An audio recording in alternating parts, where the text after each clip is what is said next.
All right, everyone, Hamzo Adam here. Welcome back to the channel. I've hinted to it before, and now it's kind of official. This ugly yellow thing is now ours. Yeah, I know, it's yellow, but if those of you that remember when I first bought Goliath, it was yellow too, so I know how to fix yellow. So I'm gonna give you guys a quick tour around this, and I don't know, I'm pretty excited. I got a lot of work I want to do to this. There's a lot of things that need to be fixed on it before I can put it on the road. But all in all, it is a really good truck, and I got it for a really good deal. So it's going to make sense for me to put the little bit of time and effort into this that it's going to take, because I think it'll be a really good truck in the long run. So let me show you what it is. 1994 Kenworth T600. The engine in it is a Caterpillar 3406C with the 5EK prefix. Those of you that are into diesel engines know that is a very good engine. It was just remanufactured back in 2016. Well, they did it in frame. I guess that's the proper way to term it. It was in framed in 2016, just before they shut down the Peachtree Home and Farm Supply. And in fact, you can see the IFTA sticker. It was last registered in 2016. There is only about 2,000 or 2,500 miles on this engine since the reman was done, which is one of the main reasons that I picked this truck. Engine failures, especially with Caterpillars, are extremely expensive.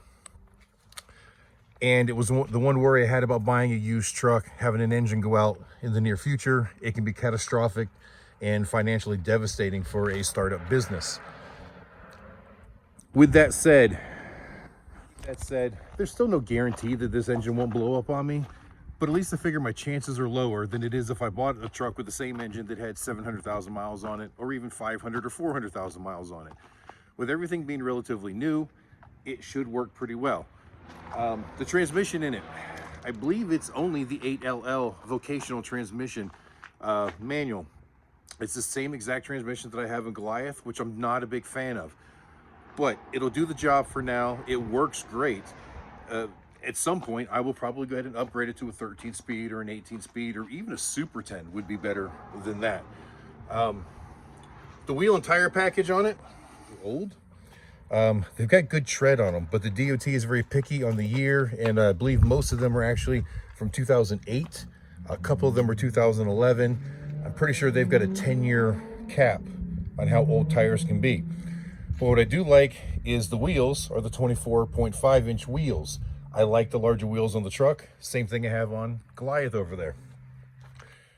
You tend to get better rubber life out of a 24.5 wheel than you do out of a 22.5 wheel.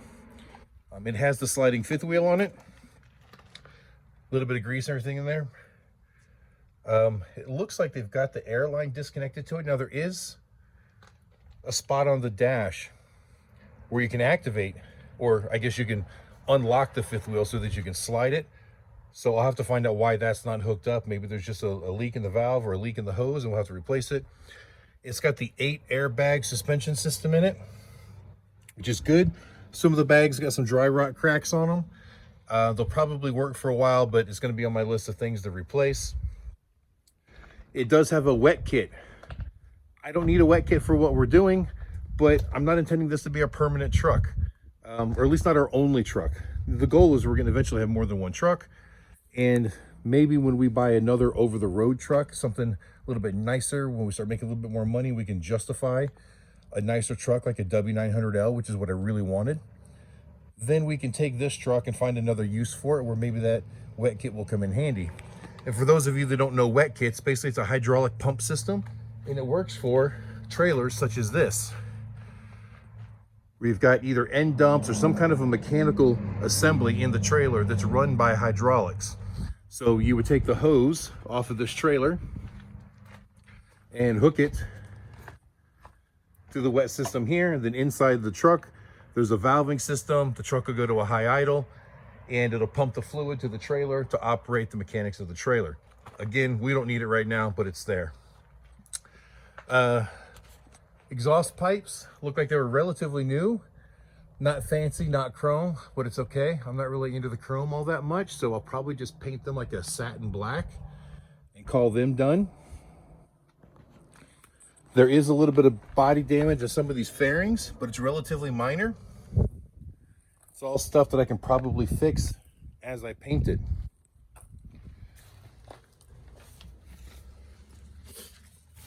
The front tires are pretty good. They're still within the 10-year limit, and they've got really good tread on them, so I can probably run them for a little while, and the DOT won't have a problem with it. I think some of the brackets are loose on the front bumper. I think one over here on the inside is broken. Yeah, so get a little bit of wiggle there. I can probably repair that at least until we decide to put a different bumper on the truck. These trucks look really good with a custom bumper on them. Other than that, only other body damage I really see is there's this little crack right up here that you can see somebody had tried to repair once before and did a terrible job at it. So I will fix that as well. There's one dent in the body right here. And then this side fairing down here, a little bit of damage in a couple places, but it's relatively minor. All in all, for what we paid for this truck, I can't complain. Now, the frame is in really good shape on this. You see there's the little bit of surface rust here and there, but there's no major corrosion. And keep in mind, it's a 1994 truck, so this thing's what, 26 years old, 27 years old now that it's 2021. So I'm not expecting it to be perfect. There are a couple air leaks on it we'll have to fix. All right, the fuel tanks, it has two 150-gallon fuel tanks, and they're actually about 3/4 away full of fuel right now, which is a good thing. There's these little side compartments here. Now, I don't know how to open this one just yet. It looks like the lock is stuck. I have a key for it, and I can get it to turn one way, can't get it to turn the other way. So what it may have to do is pull the bed out from the inside and maybe get to the back, and then I can open it, and then I can fix the mechanism. Now, there is another one of those on the other side of the truck as well.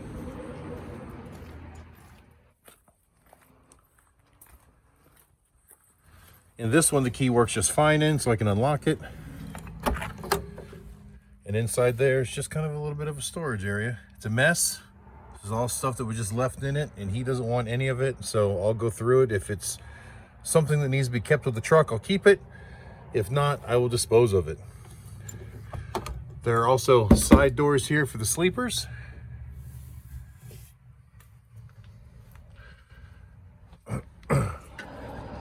Now, one thing I did notice with it too, which most people probably wouldn't have noticed had it not said anything, is this one wheel right here is a different style than all of the rest. If you look at the shape of the little cutout in it, compared to this, which all of the other wheels have. And all of the wheels on this are aluminum, even the inners on the rear, which is a good thing. Another note on the body damage. There's this spot right here. Looks like someone tried to repair it before, did a terrible job. And this is kind of a homemade grill. It's very rattly. All stuff that we will also fix. All right, I'm gonna pop the hood open and we'll show you guys the engine. Just set this back here a little bit. That should work.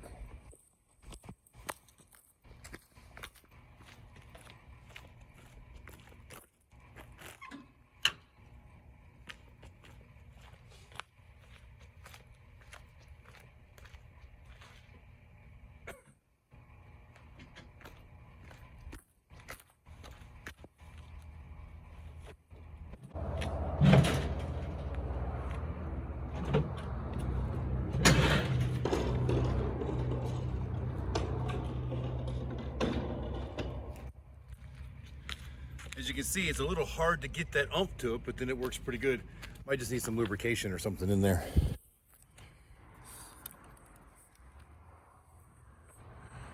All right, so like I said, it's a Cat 3406C. Fresh reman on it, relatively fresh anyways.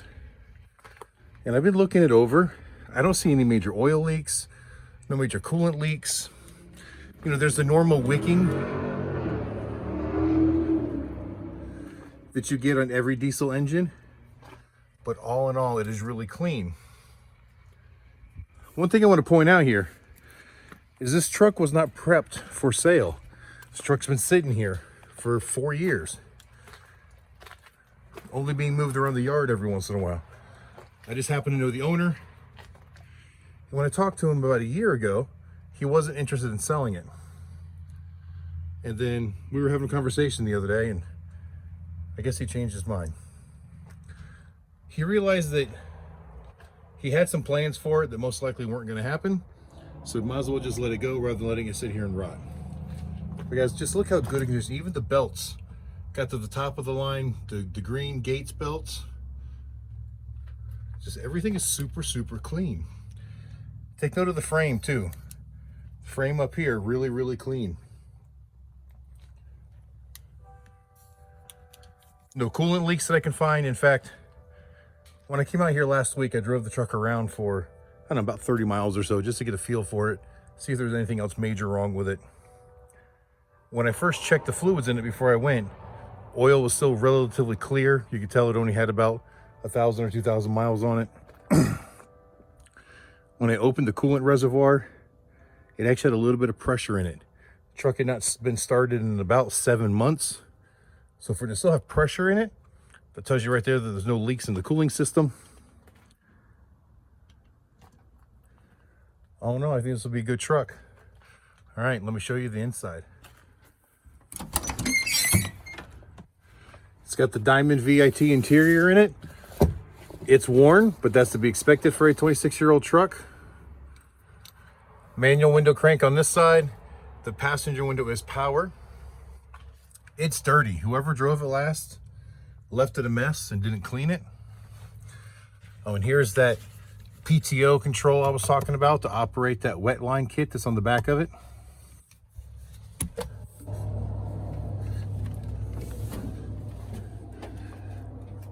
It's got the full gauge package in it.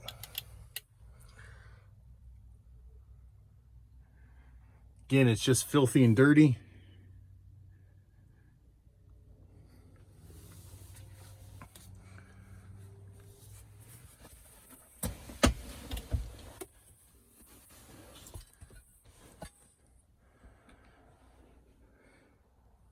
You see just the trash and crap in here.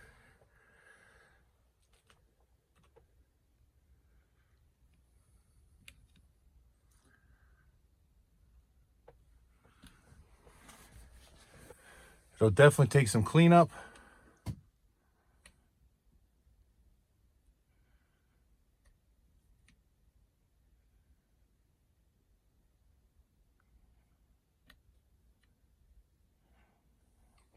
And it's got a smell, obviously. The mattress is going to have to get thrown away. There's no mattress for the top bunk. I don't know if you'd noticed, but there is a top bunk right there that will come down. So when Talon and I are in here together, we can both sleep. Even has a little refrigerator down here. Some closet space, a fan.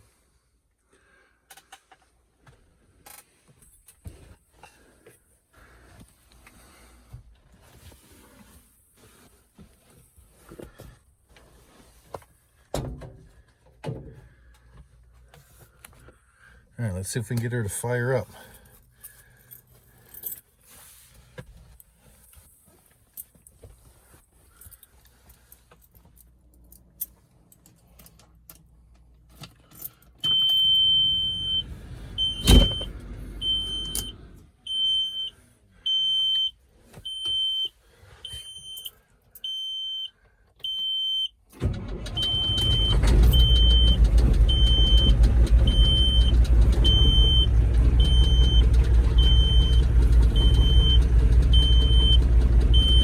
Not too bad. Now keep in mind, it's only about 35 degrees out here today. So tiny bit rough at first. Last week when I was out here driving it, it was about 60 degrees and it fired up and purred like a kitten. And you can hear it's already smoothing out. That was just typical cold start. Sorry about the low air pressure alarm. That will go off. In fact, I'll go ahead and step out while that's going because it's quite annoying.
All right, everyone, by no means have I gone through every little detail of this truck, and I'm sure that there's gonna be more things I'm gonna find wrong with it.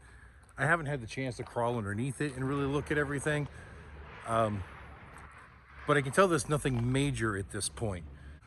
However, I'm sure that along the way, we're gonna find more things that need to be fixed that I haven't found yet, but I'm sure that we'll be able to adapt and overcome those obstacles and turn this into a really good over-the-road truck. The exciting part of that is we're going to try to document all of that with the channel. So we're going to get a whole build series on this. There's some things that normally I wouldn't be so picky about at the beginning, like the color. However, I got to say, I hate the color. I do not care for it whatsoever. And if I'm not mistaken, North American Van Lines does have requirements that the truck be either blue or white, or at least 65% white or something. I'm going to have to check on the actual specifics of that. So to contract this truck with North American, I may not have a choice but to paint it, which I'm fine with because I want to paint it anyways. But I want to worry about the mechanical stuff first. I want to make sure it's good. I want to know that, I can drive across the country with it and it not be a problem and not leave me stranded. I know there's no guarantees, but want a reasonable expectation of that anyways. And I want it to look better. I love custom trucks, so we'll definitely add some custom touches to it. We can't break the budget by any means, but we'll do a few things just to clean it up, make it look nice before we put it on the road. And then as things progress, I'm sure that we'll fix up a few other things. So stay tuned for the build series on this. Stay tuned for more trucking adventure. I'm going out tonight again to Atlanta. Marcel and I are leaving first thing in the morning to head to Virginia to drop off the 3 loads that we picked up last week in Alabama and Florida. And then hopefully when I come back next weekend, I'll be able to actually start working on this. First thing is to clean out that interior, try to get rid of the smell that's in it. It's not like god-awful rotten smell, but there's like a hint of gear lube and just dirtiness. And you can see that in that side compartment, there was some gear lube down there that had spilled on the floor. So it's gonna take a while to get some of that out. Have to do a lot of cleaning and a lot of airing out. So I hope this is things that you guys will be interested in. I'm hoping that the build series on this will attract some attention. And if anybody has any ideas of what they want to be done to this, shoot me a message and let me know. I'm open to ideas on it. Maybe we'll build this together as a YouTube family rather than just being my son and I making the decisions on it. And hopefully you guys will start to get to see my son as we do this, because he is a major part of this. I wouldn't have bought this truck without his approval. So now that we have it, I'm hoping that I can integrate him into this channel as well, and you guys will start to get to meet him. So until the next time I see you, keep those engines running. Please like, share, and subscribe, and we'll see you next time. On another note, I think we should name the truck. I don't know what to name it. First thought was Old Yeller, but it ain't gonna be yellow for long. So I'll have to come up with something different from that.